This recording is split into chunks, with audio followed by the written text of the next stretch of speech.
අම්මේ ඉතින් මේ අද අපි හැදුවා මේ හොද්දක් මේකට කියන්නේ ගොඩ හොද්ද කියලා. මට අද දිගුවා මේක ගොඩ හොද්ද කියලා. ඉතින් කියන්නකෝ බලන්න මේක මොකද්ද මේ විශේෂත්වය අපි වීඩියෝ එක අරන් එනවා අපේ බලන අයට හදන විදිය. ඉතින් කියන්නකෝ හදන විදිය කියන්න එපා. අපි ඒක වීඩියෝ එකෙන් අරන් ඇවිල්ලා ෂූට් කරලා තියෙනවනේ. ඒතර කියන්නකෝ මේකේ තියෙන විශේෂත්වය කොහොමද මේක කන්නේ කොහොමද මොන වගේද මේක පුතේ මේ ගොඩ හොද්ද හරිම රසයි. මේකේ තියෙන විශේෂත්වය තමයි පුතේ එවෙලම හදලා එවෙලම කන්න ඕනේ. එතකොට තමයි පුතේ අර ආවේනික රස සුවඳ ඔක්කොම තියෙන්නේ එතකොට.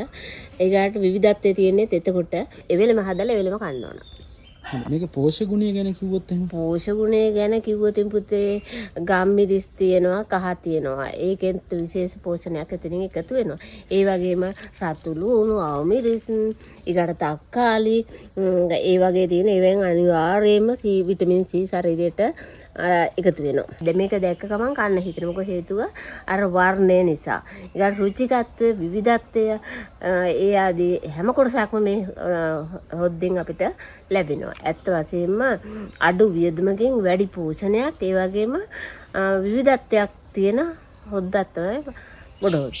හරි මේක කනකොට අපිට සාමාන්‍ය ව්‍යංජනයක් බත් එකට දාගන්නවා වගේ ඒ විදිහටම දාගෙන බත් එක්ක කන්න පුළුවන් නේ.